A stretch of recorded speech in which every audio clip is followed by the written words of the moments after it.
Monsieur le Président du barreau arménien, cher Simon Balayan, Mesdames et Messieurs les membres du barreau arménien, Mesdames et Messieurs les grâces d'invités, chers consoeurs, chers confrères, je suis très heureuse d'être en Allemagne aujourd'hui à l'invitation du Patrick Balayan, Nei palatina pagamenți la vide. Irința noi scapă tot care vor avea tema isu gen խոսակցությունները այսօր ծավալվում։ Այս ամի թեմա է, որը վերաբերում է այն օրենսդրական փոփոխություններին, որոնք մեզ անհրաժեշտ են, որովհետև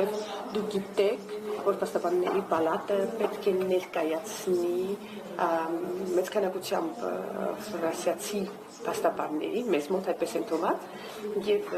խոսքը միջազգային եւ եվրոպական հարցերի մասին։ Այս ամենը նաև վերաբերում է փաստաբանների պաշտպանության հարցերին, այն հարցերին, որոնք թույլ են տալիս փաստաբաններին հավուր պատշաճ իրականացնել իրենց գործողությունները,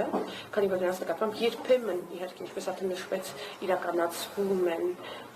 գործողություններ, իրավունքների խախտումներ, իրավախախտումներ եւ Եվրոպայի կոնվենցիան, որը վերաբերում է փաստաբանների պաշտպանությանը, պետք է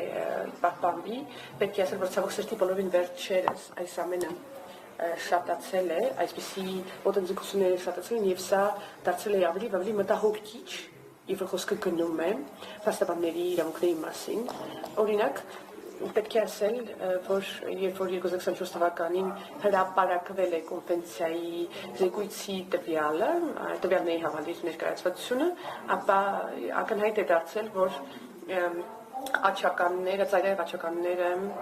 ունենել են այսպիսի ոտնձգություններ, նկրտումներ եւ նույնիսկ խոսքը այստեղ կարող է գնալ այնպիսի խնդիրների մասին, ինչպես վերաբերում են հարձակումներին եւ այս հարձակումների շրջանակներում ես կուզենայի ձեզ համար մատնանշել, որ օրինակ օգտագործում են deepfake-ի տեխնիկաները, տարատեսակ կիբերհարձակողություններ, հարձակումներ եւ կա մի ամսագիր, որը ծայրահեղ աչական է, որտեղ նույնպես ներկայացվել են հարձակումներ եւ մեղադրանքներ են իրականացվել հենց փաստաբանական գործունեության շրջանակներում, այսինքն պետք է ասել, որ այս մասնագիտության շրջանակներում, որի մասն հենց իրավապաշտպանությունն է, արդեն իսկ կան իրավախախտումներ, կան սպառնալիքներ, որոնք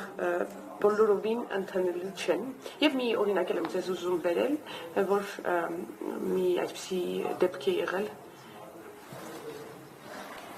որ տրաֆիկինգի դեպքի հետ կապված եւ պետք է ասել, որ համակարգային քննարկումների ընթացքում վերհանվել են նարկոտրաֆիկի խնդիրներ եւ դրանք նույնպես վերաբերում են մեր մասնագիտության տեր անձանց, այսինքն Ֆրանսիայում այս փաստաբանները միավորվել են եւ ներկայացել են խնդիրները հանցագործության հետ կապված։ Այսինքն հարձակումները փաստաբանների նկատմամբ ցավոք սրտի շատացել են, այստեղ գործ են դնում ճնշումները, վարչական բռնաճնշումները, ինչպես նաեւ սպառնալիքները եւ ցավոք սրտի այսպիսի բացական հետևանքներին ականատես ենք լինում։ Այս ամենը մտահոգիչ է, այս ամենը ամբողջ Եվրոպայում, Թունիսում, ԱՄՆ-ում, Ռուսաստանում, Բելարուսում, Թուրքիայում եւ մի շարք այլ երկրներում նույնպես շատացել է, այդ իսկ պատճառով կոնվենցիան դառնում է այլ ավելի կարեւոր, քանի որ այստեղ նշվում են այն տարրերը, որոնք թույլ են տալիս իրապես պաշտպանել փաստաբանի մասնագիտությունը հաշվի առնելով այն իրականություն, որ գործում է եւ այն սկզբունքները, որոնց վրա կարելի է հիմնվել։ Այսօրվա այս քննարկումը եւ ընդհանրապես վավերացումը այս կոնվենցիայի թույլ է տալիս իսկապես ապահովել անկախությունը եւ պաշտպանել իրավունքները այս մասնագիտության տեր անձանց։